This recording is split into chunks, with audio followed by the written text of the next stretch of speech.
So I thought I would do a cute little get ready with me video and kind of give you some of the details of my Disney for a day trip. So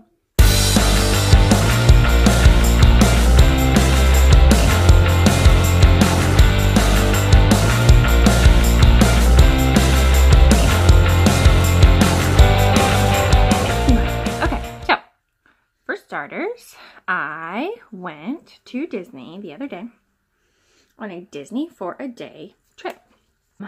I wanted to try to do all 4 parks in one day, and since we go all the time, there's plenty of stuff that I am able to skip because I do it all the time. I was by myself, and the flight was just gonna make my one day little escapade cost way too much. I booked a Greyhound bus. The bus ticket itself from here to Orlando was about $80, and then from Orlando back was like $95, something like that. So I ended up paying like $165 or $170, something like that for my bus ticket. Plus we are military, so I went down to the leisure travel office and I got a 1-day park hopper ticket. There's that for you. Okay, anyway, so I went and got my 1-day military discount ticket from the leisure travel area, or the MWR, or there's another name for it in other bases, I don't know. Ours is Leisure Travel Services. It's LTS. It is sponsored by the MWR, and it is in the PX. Same thing on Fort Hood as it is in Fort Campbell. Anyway, it was like $172 for my 1-day park hopper ticket. So, and then we're Marriott Rewards customers or point holders or whatever. Anyway, so since we are those, we get a anniversary night gifted to us on our anniversary every year. And that's just a free night to spend at a category 1 through 5 Marriott hotel. And so I like Fairfields because Fairfields give you continental breakfast. Whew, I love it so much. It's all the best things. Anyway, so I stayed at a Fairfield and I used our anniversary night. So my night in the hotel was free. I only spent 1 night in the hotel because, well, mostly because of the way I selected my bus ticket. So I selected a bus ticket that would give me an arrival time in the morning. So I basically rode on the bus overnight. And I got there at 8 a.m. So I got on the bus, the Greyhound bus, at like 4:55. My bus that I had to get on from Atlanta to Orlando, it was so crappy. Our outlets didn't work. There was no extra leg room. No, that was gone. And there were so many people on the bus that I had to have a seatmate. He was nice and he had really good manners. We were just crammed. We were so crammed in there. So anyway, yeah, and then I was pulling into Orlando around 8:25 in the morning. That way I did not have to spend a night in a hotel when I got there. I just went straight from the Greyhound over to the budget rent-a-car. I got an Uber and he was there as soon as I got off the bus, so I didn't have to spend any unwanted time in the bus station. And he dropped me off at the budget rental car. The only problem was I got there at like 8:30 and it didn't open until 9. So I had to sit outside for quite a while, which could have potentially been unsafe. But some of you know, I went live on Facebook so that there was a witness to anything that happened, and it gave me a little bit of security. Plus it was like bright, middle of the day. There wasn't really any businesses directly around the budget rental car, so there was kind of open space and parking lot. I could see anybody if anybody was approaching. Anyway. So I just sat outside and like I brushed my teeth and I washed my face with face wipes, which I don't normally do.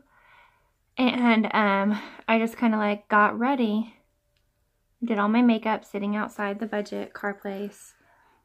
And then I got my rental car. I spent about $70 on the rental car. It would have been more like $20 if I had booked the first time that I saw the deal, because it was $21. But I waited a few days because I wasn't positive if I wanted to. I was thinking about maybe just Ubering everywhere or doing Disney travel, like the bus system and stuff. Anyway, I decided I'd be more comfortable if I had my own car. And especially because I was pretty new to Uber. Still pretty new to Uber. Am pretty new to Uber. Anyway. So yeah. So now where are we at? I got a free room, so I spent $165-ish on the bus ticket, $172 on my park ticket, nothing on the room, and $70 on the rental car. I packed lunch, and I packed lots of snacks, because I'm a mom with lots of kids, so I'm pretty good at packing snacks.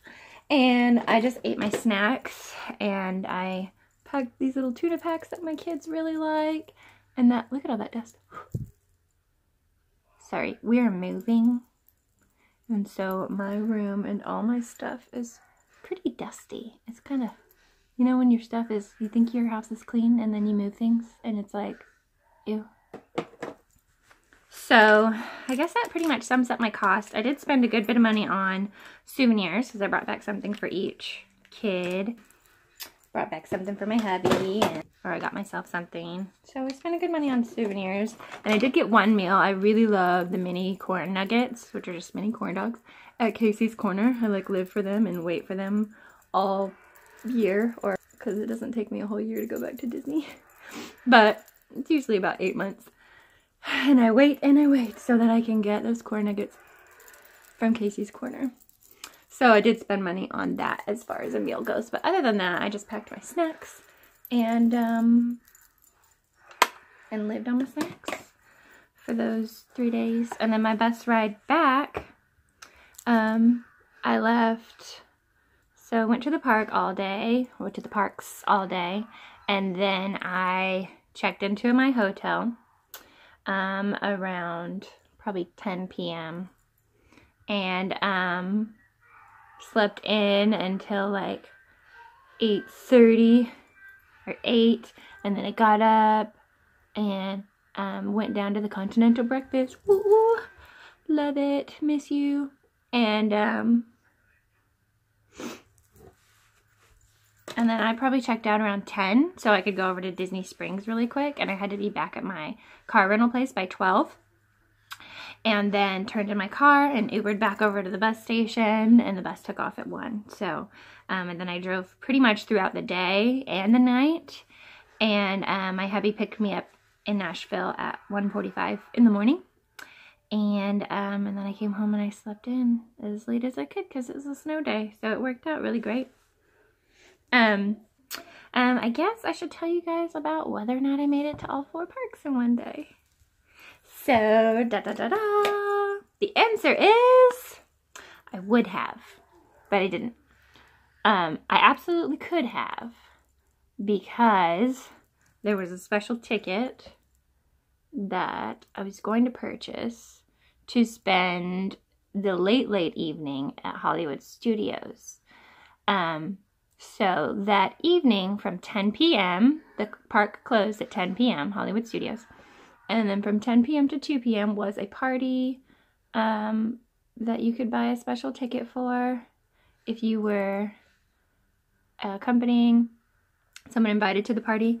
And it was like $30 or something like that. And you got to stay in that park until 2. So we saved that park for last because obviously we'd be there till 2 a.m. And I went to everything else first. And if I had not been so tired from probably not sleeping on the bus and all that, then I would have gone to Hollywood Studios last, and we would have made it to all 4 parks in one day. But I was really kind of tired, and there wasn't really anything I wanted to do at Hollywood Studios because Toy Story Land's not open yet. And, you know, I've ridden Rock and Roller Coaster and the Hollywood Tower of Terror a lot. And so we just kind of weighed our options, plus we were dead tired. and didn't go. But we would have made it to all 4 parks in one day had we done that. Or if we would have started earlier. So we didn't really get to the park until like 11:30 in the morning. And if we would have started at 8 or even 9, we could have gotten all 4 parks on a regular day without a late night ticket. So either way, it is possible. But no, I personally did not do it.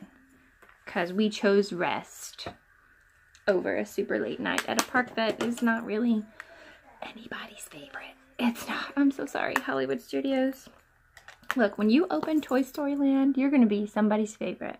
And you do house my husband's favorite ride. Toy Story Mania is his favorite ride in all of the parks. I'm like, what? Soarin's the best. Did not go. But, so, here's how our day went. Got to the first park around 11:30, and that was Animal Kingdom. And we die over the giant donuts at Joffrey's. So the very first thing we did was before we even went into the park, we stopped at Joffrey's and had a giant donut and a frozen lemonade because we're creatures of habit and we're addicted to things. So we did that and took pictures of our food like every normal girl does. And then we got into the park and went directly back to Flight of Passage. Of course, I checked my Disney experience to see the wait times. And it said 190 minutes. And I thought, no way. Well, yes way. It was definitely 190 minutes. When we got there, the end of the line was not even in the queue. Like, not even in the outside queue. It was just going down and around the corner. The way Seven Dwarfs Mine Train used to when it first opened up. Anyway. Oh my god, I really wanted to ride Expedition Everest. Because, hey, that's what my YouTube channel is named after. And it's a really great ride. But we've ridden Expedition Everest before. We've ridden everything before. And we go so often that, like, the only things that we haven't seen yet were the things in Pandora World. And it's pretty small, Pandora World, so we were like, all right, we're just going to dedicate all of our one day at Disney time for Animal Kingdom to Flight of Passage today. So we did. We waited in that Flight of Passage line for 3 hours, maybe more. And as we got closer, because there's like 3 rooms that you go through in the waiting queue.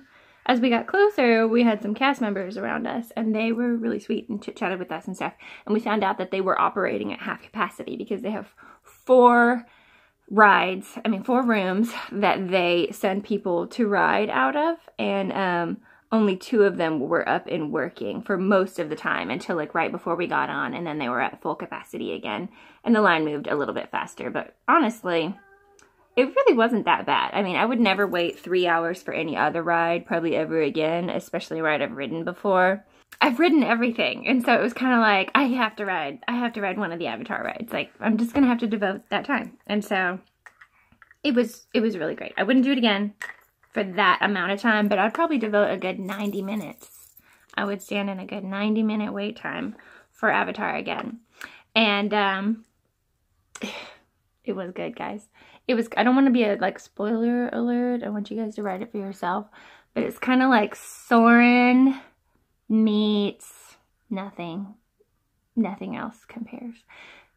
It's got technology like Soarin', but it's really intense and 3-dimensional. So, it's my new favorite ride. Soarin' has always been my favorite ride, with Expedition Everest being a close second/tie. But Flight of Passage is definitely the new favorite. It's so good, and it's so intense. And, like, the whole time, people are just, like, screaming obscenities and laughing their heads off. Anyway, really good ride. So, that was our whole morning. And by the time we got off of that ride, it felt like late into the afternoon already. So, we took a couple of pictures in front of the tree, and we headed back out to the car.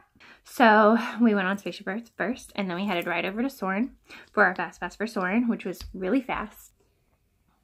Hi. You're so cute. Okay, and this is Roosevelt. He's so sweet sometimes, but he can also be so rotten. Anyway, after riding Flight of Passage, Soren was kind of like,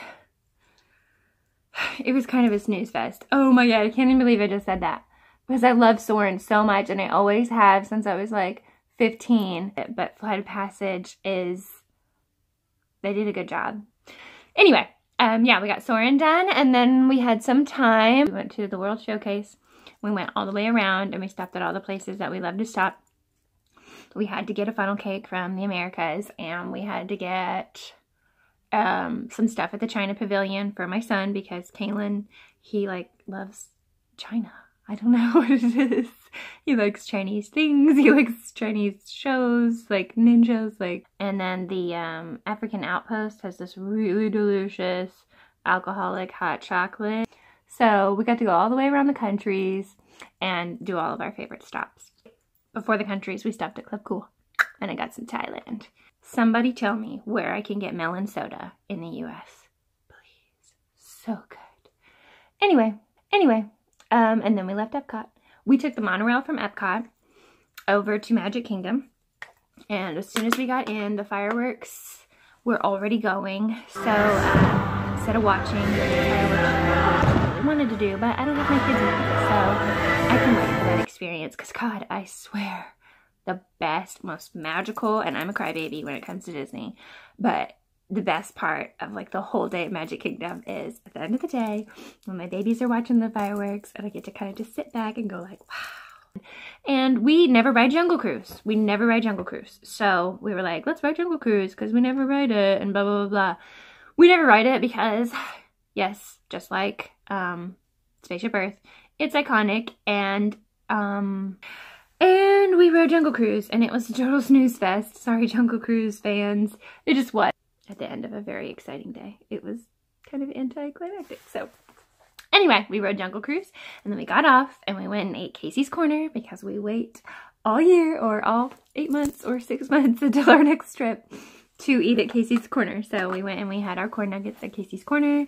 We used the bathroom and we walked around and we loved on Magic Kingdom for a little while, and then we got back on the monorail to head back over to Epcot to get our car. From which point we would have gone over to Hollywood Studios and spent the evening and that is how we spent our one day at Disney, that we rode a ride at every park. So we just wanted to walk around and just feel home and love it. And like as soon as I walked in, I was like, I'm back, I missed you and I love you. So we got to walk through the whole park and love it and take it in and ride one ride and eat our favorite meal and hear the fireworks and stuff going off as we ventured around the park.